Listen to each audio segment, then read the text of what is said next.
Vector में हम लोग पिछले दिन वेक्टर में सदिश में हम लोगों ने पिछले दिन डॉट प्रोडक्ट पढ़ा। दो सदिश ए और बी है, उसका dot product A dot B होता है, ये पढ़ा। उसके बाद इस पर कुछ हमने क्वेश्चंस बनाए जो बोर्ड परीक्षा में पूछे गए हैं। आज हमको क्रॉस प्रोडक्ट पढ़ना है। तो ए क्रॉस बी, इसे पढ़ते हैं vector A cross vector B. चूँकि ये क्रॉस का चिन्ह है इसलिए इसको क्रॉस प्रोडक्ट कहते हैं। इसका दूसरा नाम सदिश गुणनफल भी होता है। सदिश गुणनफल हम शॉर्ट में निकाल रहे हैं क्योंकि परीक्षा बहुत नज़दीक है। इसको वेक्टर प्रोडक्ट भी कहते हैं। वेक्टर प्रोडक्ट इसलिए कहते हैं क्योंकि ए क्रॉस बी जब निकालेंगे तो ये भी एक वेक्टर आएगा। ये जो भी आएगा, मान लीजिए सी आया तो सी एक वेक्टर आया, इसलिए हम इसको वेक्टर प्रोडक्ट भी कहते हैं। ठीक है, तो ये क्लियर हो जाना चाहिए। तो ए सदिश है, एक सदिश ए वेक्टर है, दूसरा सदिश बी वेक्टर है, तो दोनों के क्रॉस प्रोडक्ट को ए क्रॉस बी बराबर सी से व्यक्त करते हैं। ये इसका क्रॉस प्रोडक्ट हुआ। अब हम मान लेते हैं कि ये एक सदिश है, ये है ए वेक्टर, दूसरा सदिश है ये बी वेक्टर, और दोनों के बीच का कोण थीटा है। तो ए क्रॉस बी बराबर कितना होगा? तो ए क्रॉस बी बराबर होता है ए का मॉडुलस, ए वेक्टर का मॉडुलस, बी वेक्टर का मॉडुलस, साइन थीटा और एन कैप। ये एन कैप इकाई सदिश है, यूनिट वेक्टर है। ये एन कैप इकाई सदिश है, यूनिट वेक्टर है, जो ए क्रॉस बी के दिशा को व्यक्त करता है। तो ये ए क्रॉस बी के दिशा बताता है। ये इतना याद रखना है। इसमें ये अदिश है, ये अदिश है, ये भी अदिश है। हमने कह दिया कि ए क्रॉस बी जब निकलेगा तो ये सदिश होगा, तो उसमें दिशा होना चाहिए, तो उसी दिशा को ये एन कैप बता रहा है। तो अब हमको ये सवाल होना चाहिए कि एन कैप का दिशा कैसे निकालेंगे। एन कैप की दिशा, डायरेक्शन ऑफ एन कैप। तो एन कैप का दिशा निकालने के लिए हम क्या करते हैं, अगर ए क्रॉस बी देखना है तो ए क्रॉस बी देखना है तो ए से बी की तरफ चलते हैं छोटे कोण से। तो ये ए वेक्टर है, ये बी वेक्टर है, ये है थीटा कोण। तो छोटा कोण हमारा ये होगा, ये छोटा कोण है, ये इधर से घूमेंगे तो ये बड़ा कोण हो जाएगा। तो छोटा कोण देखते हैं। तो ए से बी की तरफ चलने पर, तो जैसे अभी हम चल रहे हैं एंटी क्लॉकवाइज, तो इसे चलने पर जो पेंच जो जिधर आएगा तो पेंच हमारी ओर आएगा, ऐसे घूमेगा तो पेंच बाहर आएगा, बाहर निकलेगा। तो इसलिए हम कहते हैं कि ए क्रॉस बी का दिशा बाहर की ओर होगा। इसको ऐसे समझें, एक ए वेक्टर है, ए वेक्टर, दूसरा है ये बी वेक्टर, ये प्लेन में है। तो इसका जो ए क्रॉस बी निकालेंगे हम, ए वेक्टर क्रॉस बी वेक्टर, तो ये इस पर लंबवत होगा। ये एन कैप जो है ना, ए और बी दोनों पे लंबवत होता है, ए हो और बी दोनों पे लंबवत होता है। इसका दिशा, एन कैप का दिशा ऊपर हो सकता है एन कैप, या फिर नीचे हो सकता है। तो ऊपर तब होगा जब हम ए क्रॉस बी निकालना चाहेंगे। तो ए क्रॉस बी करेंगे तो ए क्रॉस बी ऐसे घुमाएंगे ए क्रॉस बी में, तो हमारा पेंच हमारी तरफ आएगा, यहाँ पे ऊपर की तरफ जाएगा, क्योंकि ये तल में है। ये जो सदिश है हमारा, ये एक तल में है। तो ये तल में है, तो ये हमारा तल में है, तो ये जो है ये ऊपर की ओर बता रहा है। सिर्फ इतना याद रखना है कि ए और बी, ए वेक्टर और बी वेक्टर दोनों से लंबवत होता है एन कैप की दिशा। तो ए क्रॉस बी बराबर हमने ये जान लिया कि ए होगा, बी होगा, A modulus B modulus sine theta और एन कैप होगा। तो एन कैप बराबर हो जाएगा ए क्रॉस बी बटे ए बी साइन थीटा। इसी को लिख सकते हैं N cap equal to A cross B बटे, ये लिखेंगे ए क्रॉस बी का मॉडुलस। अभी हम इसको भी क्लियर कर देते हैं। तो A cross B equal to है A B sine theta N cap, A B sine theta और एन कैप। यहाँ वेक्टर नहीं दिए हैं तो सिर्फ ए लिख देने से उसका मॉडुलस हो जाता है, पहले ही बता चुके हैं। अगर इसका हम ए क्रॉस बी का मॉडुलस लेने लगेंगे तो हमको ये तो मॉडुलस ही है, ए है, बी है, ये भी साइन थीटा मॉडुलस ही है। अब बच गया एन कैप, एन कैप इकाई सदिश है, इकाई सदिश का मॉडुलस 1 होगा। तो ए क्रॉस बी बराबर कितना होगा, ए बी साइन थीटा गुना 1, तो बराबर हो जाएगा ए बी साइन थीटा। ये हो गया ए क्रॉस बी का मॉडुलस, जैसा कि यहाँ हमने नीचे लिख दिया। A cross A B sine theta को लिख दिया है हमने ए क्रॉस बी। तो ये क्लियर हो जाना चाहिए। एन क्रॉस का दिशा जो है दोनों तल के लंबवत हो सकता है, ऊपर भी हो सकता है, जैसे ए बी है तो ये ऊपर भी हो सकता और नीचे भी हो सकता है एन कैप का दिशा। तो इसलिए हम यहाँ पे प्लस माइनस लगा देते हैं, प्लस माइनस, प्लस होगा तो ऊपर, माइनस होगा तो नीचे। इस तरह से इसको याद रखना है। अब हम स्पेशल केस पे बात करते हैं, स्पेशल केसेस। तो एक नंबर में है जब थीटा बराबर 0 होगा, तो जब थीटा बराबर 0 होगा तो A cross B equal to होगा A B sine theta. Theta 0 का मतलब दोनों पैरेलल होगा, ए और बी दोनों समांतर होगा ऐसे। तो साइन थीटा एन कैप है, तो ए बी और sine 0 degree into N cap, तो ये हो जाएगा साइन 0 0 होता तो 0 हो जाएगा, तो ए क्रॉस बी बराबर तो हो जाएगा 0 जब थीटा 90 डिग्री होगा। जब theta equal to theta 0 degree होगा तब यहाँ पे थीटा 0 डिग्री होगा तब ए क्रॉस बी 0 होगा। जब थीटा 90 डिग्री होगा तो ए क्रॉस बी बराबर हो जाएगा A B sine 90 into N cap. तो ये हो जाएगा ए बी साइन 90 का मान 1 होता है गुना एन कैप, तो बराबर होगा A B N cap. A cross B का मान इस समय मैक्सिमम होता है, ये याद रखना है इस तरह से। तो ये हमको हो गया। अब हमको ये देखना है कि ए क्रॉस बी क्या बी क्रॉस ए के बराबर होता है। जैसे हमने स्केलर में कहा था ए डॉट बी बराबर होता है बी डॉट ए, तो क्या यहाँ पे ए क्रॉस बी बराबर बी क्रॉस ए होगा? तो आंसर है नहीं, ऐसा नहीं होता है। वास्तव में ए क्रॉस बी बराबर होता है माइनस बी क्रॉस ए। इसको ऐसे समझें, ये है ए वेक्टर, एक है ए वेक्टर और दूसरा है बी वेक्टर। तो ए क्रॉस बी करें तो ऐसे जो करेंगे तो तल के नीचे इसका एन कैप का दिशा आएगा, और जब इसको बी क्रॉस से करेंगे तो बी क्रॉस से इधर से किया तो तल के ऊपर आ गया। तो ये है हमको ए क्रॉस बी की दिशा, ये इकाई सदिश ए क्रॉस बी की दिशा है। और जब बी क्रॉस से करेंगे तो ऊपर जाएगा तल से, तो ये होगा बी क्रॉस ए की दिशा। तो क्या हम देख रहे हैं कि ए क्रॉस बी और बी क्रॉस एक दिशा के उल्टा है, एक दूसरे के उल्टा है।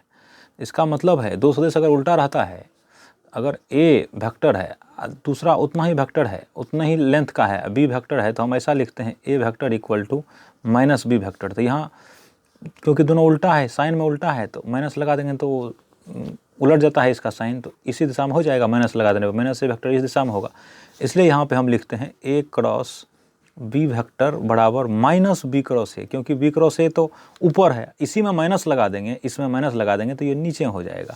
तो ए क्रॉस बी बराबर माइनस बी क्रॉस ए, ये याद रखना है।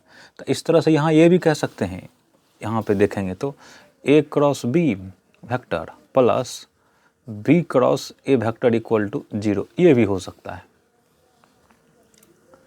अब हम रेक्टेंगुलर कोऑर्डिनेट सिस्टम में आई जे के आई क्रॉस का क्या होता है, जे क्रॉस का क्या होता है, ये दिखाना चाहते हैं।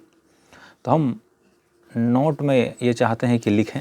उससे पहले फर्स्ट नोट में ये रहेगा ए क्रॉस बी इक्वल टू है ए बी साइन थीटा, यही है ए क्रॉस बी। तो इसका mod sine theta N cap होगा, तो मॉडुलस क्या होगा, मॉडुलस हो जाएगा, इसमें से ये हट जाएगा तो ये हो जाएगा ए क्रॉस बी का मॉडुलस इक्वल टू होगा ए बी साइन थीटा।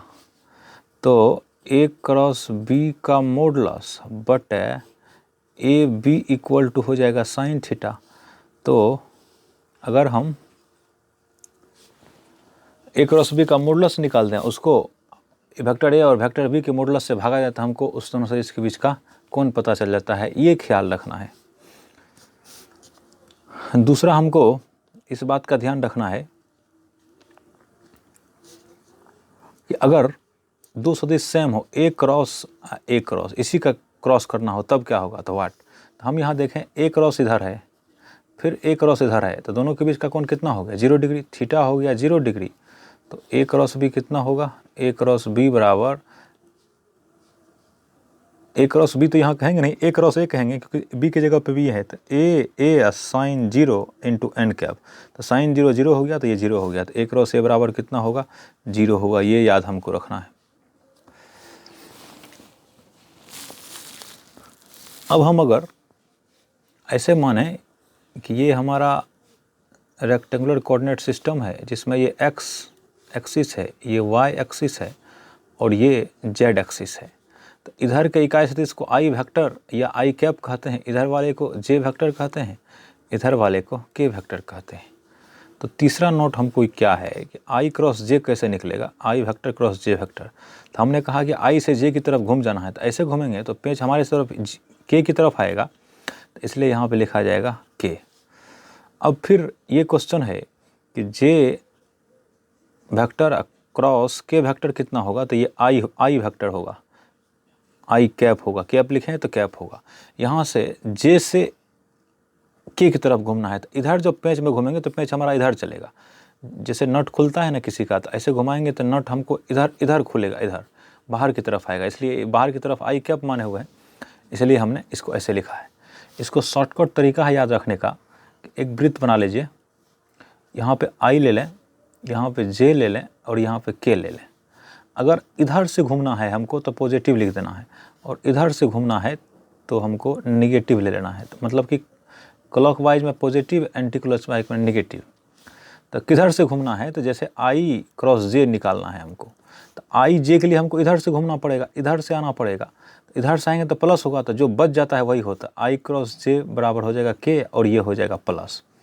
अगर हमको जे क्रॉस के लिखना है, जे क्रॉस वेक्टर के क्रॉस, तो जे क्रॉस के इसी क्लॉकवाइज घूम रहे हैं, क्लॉकवाइज जो घूम रहे हैं, तो इसमें जे क्रॉस के ले लिया, इसको और इसको ले लिया, तो बच गया आई, तो ये हो जाएगा आई क्रॉस। इसी तरह से याद रखना है। फिर के क्रॉस आई क्या होगा, तो के क्रॉस आई इधर से इधर जा रहे हैं, तो फिर बच गया जे, तो ऐसा होगा।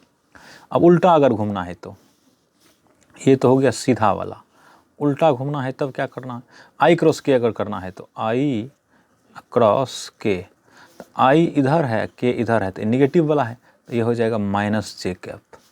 के क्रॉस जे, के क्रॉस जे बराबर हो जाएगा, के जे इधर चलना है निगेटिव वाला, तो माइनस आई कैप, ये हो गया। और उसके बाद है जे क्रॉस आई, जे क्रॉस आई होगा, तो जे क्रॉस आई करेंगे तो ये हो जाएगा माइनस के, इधर चलना पड़ेगा जे क्रॉस आई के लिए हमको, इधर ये तो निगेटिव वाला है, इसे चलते हैं, तो के बचा, माइनस के कैप लिखेंगे। अब दूसरा है, इसी में ये एक टाइप का हो गया, ये दूसरे टाइप का हो गया। अब ये तीसरे टाइप का आई क्रॉस आई क्या लिखें, आई क्रॉस आई, तो जिस तरह से देखे थे हम कि ए क्रॉस से 0 हुआ था, उस तरह से आई क्रॉस आई 0 होगा, क्योंकि थीटा 0 डिग्री होगा। तो जे क्रॉस जे कितना होगा, तो ये भी 0 होगा, और के क्रॉस के कितना होगा, ये भी 0 हो जाएगा। तो इस तरह से हम इसके बारे में समझ गए।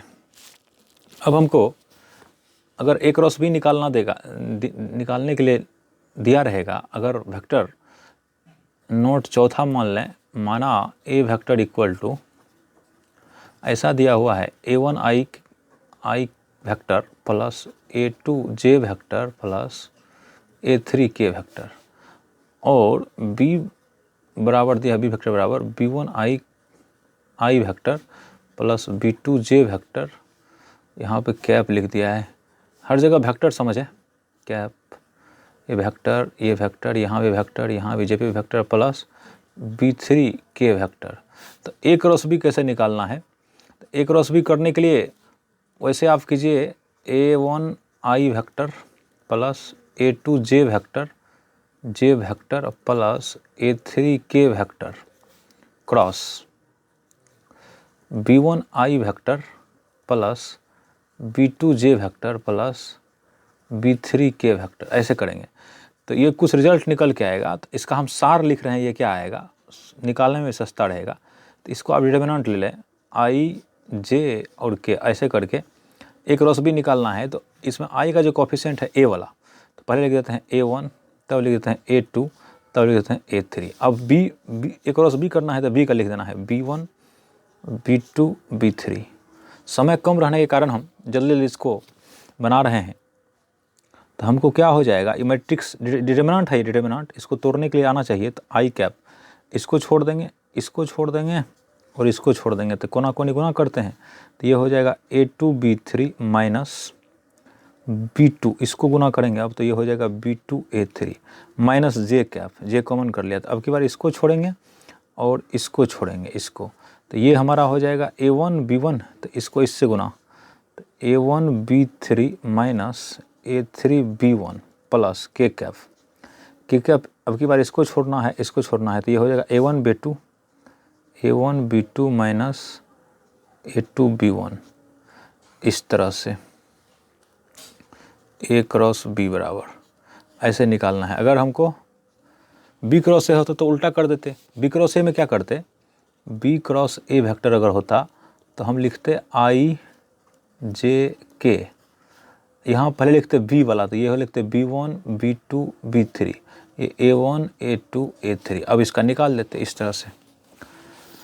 अब एक क्वेश्चन है, इसी आधार पर हम क्वेश्चन दे देते हैं। A वेक्टर इक्वल टू है, मान लिया जाए 2i plus 7j plus 3k, B vector equal to है 3i plus 4j minus 2k, plus कर देते हैं, ठीक रहेगा।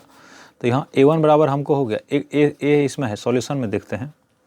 A1 इक्वल टू 2 हो गया, A2 इक्वल टू 7 हो गया और A3 इक्वल टू 3 हो गया।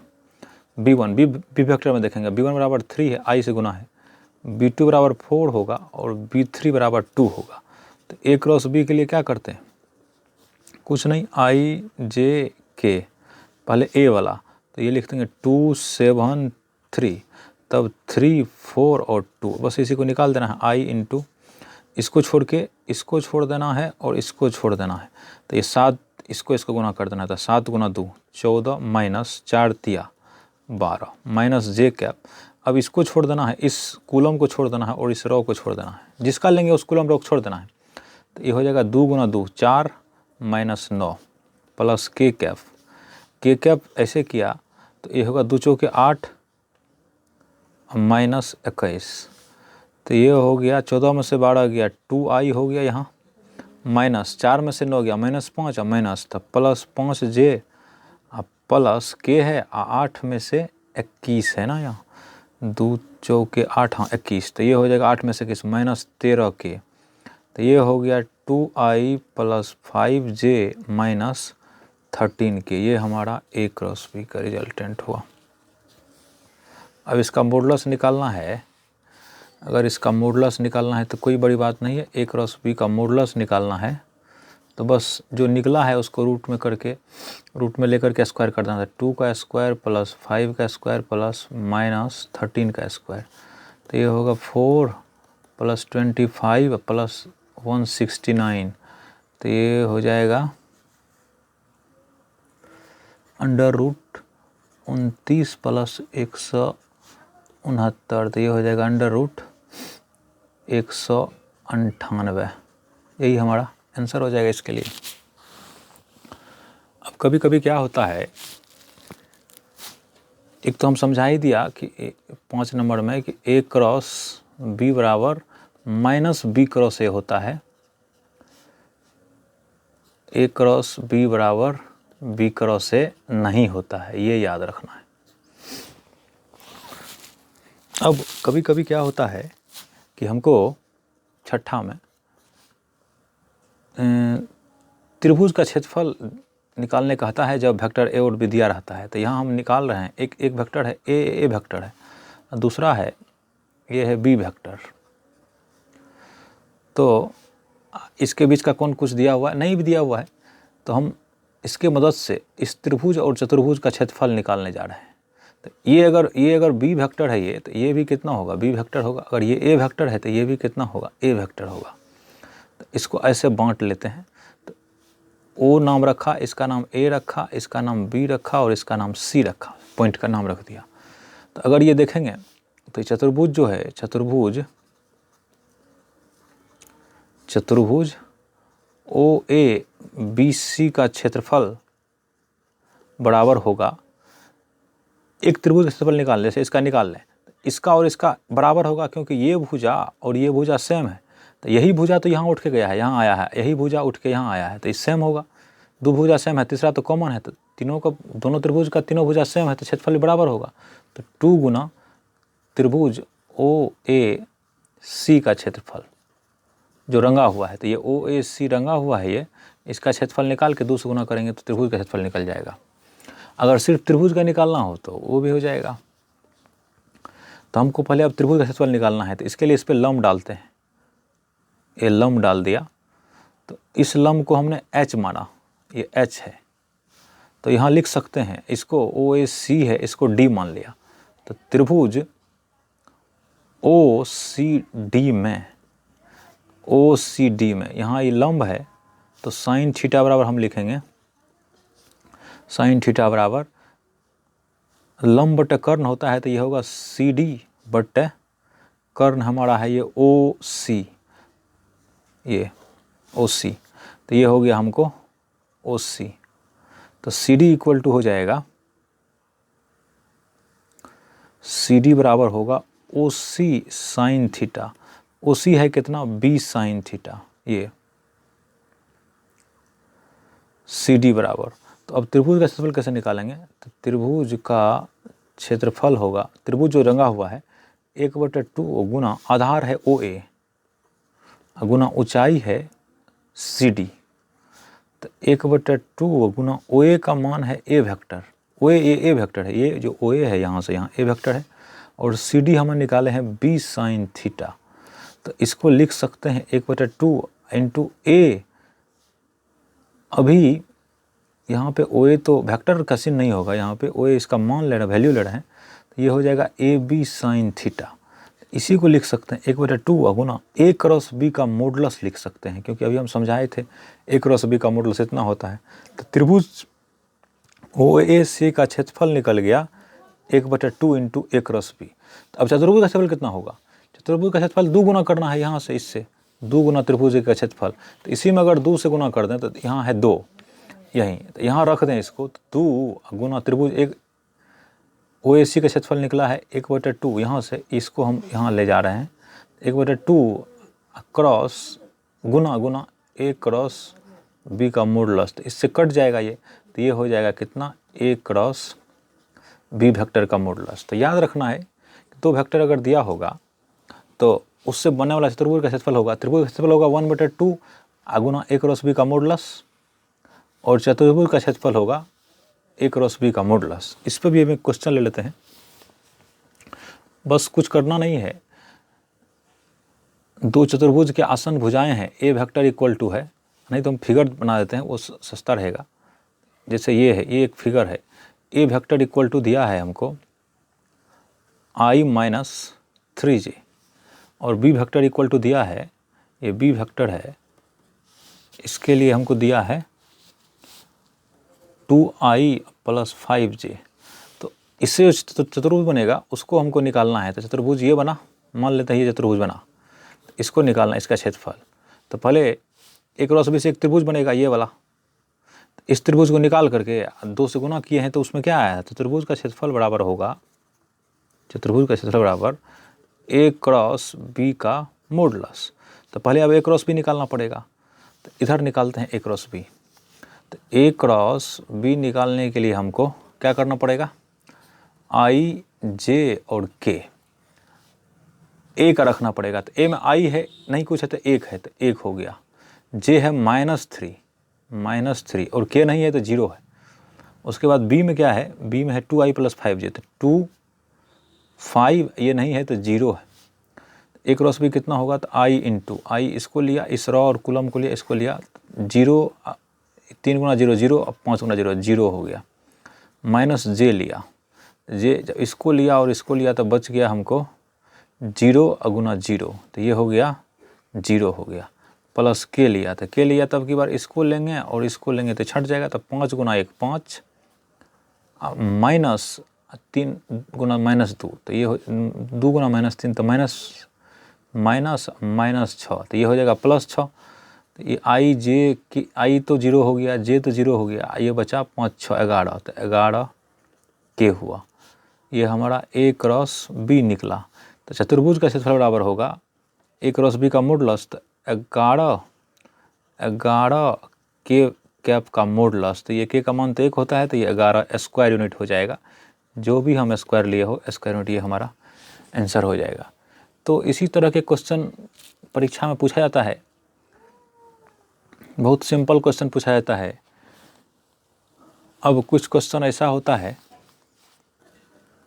तो एक क्वेश्चन लिखा हुआ है I डॉट जे क्रॉस के plus J dot I cross के प्लस के डॉट आई क्रॉस जे बराबर व्हाट होगा, कितना होगा, ये निकालना है। तो इसको I डॉट है, ये जे डॉट जे क्रॉस के क्या होगा, तो यहाँ हमने एक बार फिर से वो बना लेते हैं। तो I जे और के इधर से घूमने पे प्लस और इधर से घूमने पे माइनस, तो जे क्रॉस के, तो जे क्रॉस के इधर से हमको आना पड़ेगा, तो ये प्लस होगा, तो ये होगा I डॉट आई, ये होगा प्लस जे डॉट। अब ये I क्रॉस के है, तो I क्रॉस के ऐसे उल्टा घूमना पड़ेगा हमको, तो ये माइनस हो जाएगा, तो ये हो जाएगा माइनस जे प्लस के कैप डॉट I क्रॉस जे, ये हो गया के। तो I डॉट आई ये पहले बता चुके हैं 1 होगा, plus minus J dot day, तो ये होगा -1, अब प्लस के डॉट के होगा 1, तो ये प्लस माइनस कट गया, तो इसका आंसर 1 होगा। इस तरह से एक क्वेश्चन आता है। दूसरा क्वेश्चन इस प्रकार से आता है कि साबित करना होता है, साबित करें कि ए क्रॉस बी का होल मोड का होल स्क्वायर बराबर A square B square minus A dot B का होल स्क्वायर। इस तरह से पूछा जाता है, तो इसको हम सॉल्यूशन दे रहे, प्रूफ कर रहे हैं। तो ए क्रॉस बी का मोड स्क्वायर बराबर होगा ए बी साइन थीटा का स्क्वायर, तो ये हो जाएगा ए स्क्वायर बी स्क्वायर और हो जाएगा साइन स्क्वायर थीटा। तो A square B square sine square theta में होगा 1 माइनस कॉस स्क्वायर थीटा, तो गुना कर लिया, तो A square B square minus A square B square cos square theta, तो ये होगा A square B square minus A, इसको ऐसे लिख सकते हैं ए बी कॉस थीटा का होल स्क्वायर, और हम जानते हैं A square B square minus इसके बदले जानते हैं ए बी कॉस थीटा के बदले ए डॉट बी होता है, तो इसका होल स्क्वायर हो गया। इस तरह से हमको प्रूफ हो गया, ये होल स्क्वायर बराबर A square B square minus A dot B का वेक्टर ए डॉट बी का होल स्क्वायर, ये प्रूव्ड हो गया इस तरह से। क्योंकि हम पहले बता चुके हैं कि A dot B equal to होता है ए बी कॉस थीटा। तो हमको लगता है कि इस तरह के क्वेश्चन को प्रैक्टिस कर लेने के बाद सब क्वेश्चन बन जाना चाहिए, आसान प्रश्न आता है। तो इसको यहीं छोड़ते हैं।